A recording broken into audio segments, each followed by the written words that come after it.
Good evening. Here is the news at 6. First, the highlights. Lagos State's government to hold second phase of 2024 BECE reset examinations. Nigeria advocates digital economy agenda focuses on artificial intelligence, digital skills for youth. On the foreign scene, rebel forces enter Syria's second largest city, Aleppo, launches biggest offensive against the government. In sport, Nigeria suffers massive drop in latest FIFA rankings. Now the details. I am Taiwo Baruwa.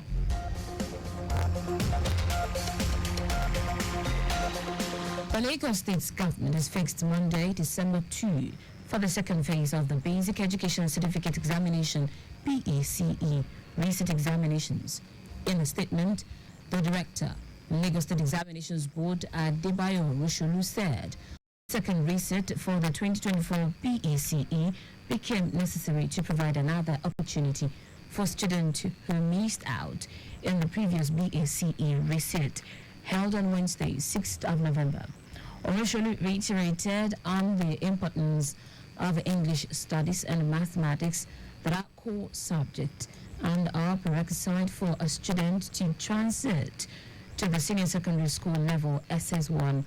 He urged all relevant stakeholders and school authorities to ensure that the affected students take advantage of this unique opportunity and seek utmost cooperation and understanding in working together to achieve the standard objectives.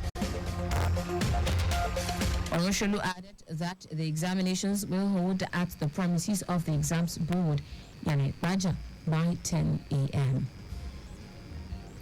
The Lagos State Domestic and Sexual Violence Agency, DSVA, has organized the fourth program of the 16 Days of Activism Sensitization Program at the Palace of Oba Aguda of Oba Hakim Agbausi. Head of Field Operations at the DSVA, Oluwakemi Bello, provided insight into SGBV issues, addressing questions from community members and enhancing their understanding of the topic. Bello also adorned the agenda of Oba with a purple ribbon and a plaque of appreciation for his efforts in combating SGBV. The facilitator from the DSVA's Community Department, Odumbo Adito, stressed the importance of reporting incidents of violence, stating that everyone has a responsibility to speak up if they witness any form of abuse against children, women, and men in their environs. In his welcome address, Oba Aguda of Oba Hakim Agbausi emphasized that beating or harming one's wife is an offense punishable by law, and stressed the importance of respecting women. Lagos State's government has restated its commitment to addressing the HIV treatment gap among children, closing gaps for key populations and sustaining funding for programs as part of the critical epidemic control measures. Chief Executive Officer, Lagos State AIDS Control Agency, Falakemi Animashal, said this while reading out the activities for this year's World AIDS Day with the theme, Take the Right Path, Sustain the HIV Response and Stop HIV Among Children in Nigeria by 2030. Animashal said Lagos State has made remarkable strides in the fight against HIV through the combined effort of government agencies, implementing partners, community stakeholders, and the people of Lagos. She noted that this has helped in achieving significant advancement towards UNAIDS 95-95-95 target. On his part, the representative of UNAIDS, Temitope Fadia, said the right of women and girls must be prioritized as they are more susceptible to HIV, as well as protecting the rights of marginalized populations and other forms of sexual minorities excluded from the mainstream health and healthcare services. Now to the rest of the stories. The Minister of Communications and Digital Economy, Bosun Tijani, says Nigeria has advanced its digital economy agenda, focusing on artificial intelligence and digital skills for its youth. Tijani is part of President Bola Tinubu's delegation on a state visit to France. The visit aims to strengthen bilateral ties between the two nations, with discussions centered on technology, innovation, and preparing Nigeria's youth to excel in the global digital economy. In a post on X, Tijani describes the discussions as productive and promising, noting that the potential for these talks to drive Nigeria's digital transformation. He stressed that AI and digital skills are crucial for sustainable development and global competitiveness.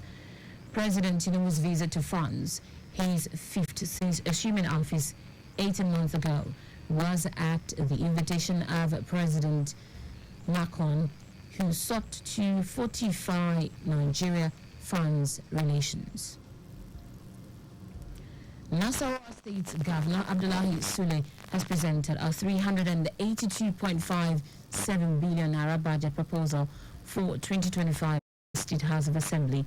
The governor termed the proposal the budget of economic growth and stability and expressed confidence that the Assembly would expedite its passage. The 2025 budget is divided into 159.97 billion naira for recurrent expenditure and 222.60 billion naira for capital expenditure. Sule highlighted the 2025 budget focus on recovery and development, with significant allocations for education, infrastructure, agriculture, health, security, and technology. The governor also assured the lawmakers that adequate provisions had been made in the budget to implement the minimum wage once the committee's report was submitted. In foreign news, the monitoring group Syrian Observatory for Human Rights says rebel forces have entered part of Syria's second largest city, Aleppo, and is the biggest offensive against the government in years.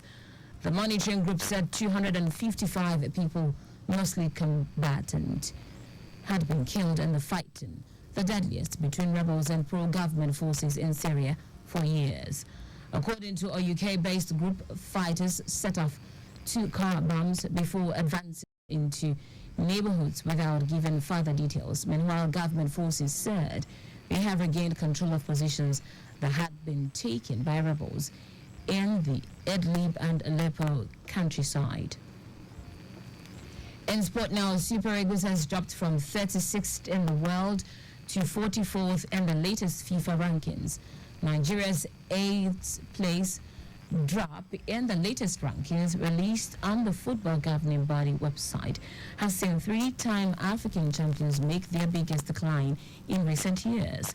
The Eagles' drop was largely due to their poor outing in the last international window, where they suffered an embarrassing 2-1 defeat at home to Rwanda in the last phase of the 2025 Africa Cup of Nations qualifier. Meanwhile, Nigeria ranked 5th in Africa, moving 1 place down from their previous 4th position. That's it on the news at 6, but just before we go, do not drive without a valid driver's license. You can follow us and like on our various social media platforms: X at Traffic Radio 961, Facebook Lagos Traffic Radio 96.1 FM, Instagram Lagos Traffic Radio 961. Subscribe and watch our news and programs live on YouTube at Traffic Radio 961. You can also visit our website www.trafficradio961.ng. Did you know that the Sanwo-Olu administration launched Lag Ride with 1,000 units of sport utility vehicles? You can get more details on the Lagos State Government website to end the news. Here are the highlights of the major stories. The Lagos State Government has fixed Monday, December 2 for the second phase of the Basic Education Certificate Examination (BECE) resit examinations.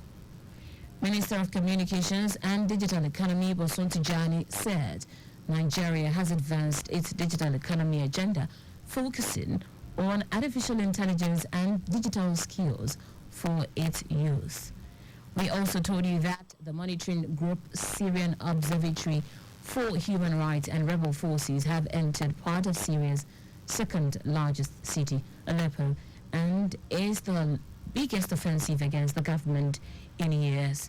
Finally, Sports Super Eagles has dropped from 36th in the world to 44th in the latest FIFA rankings.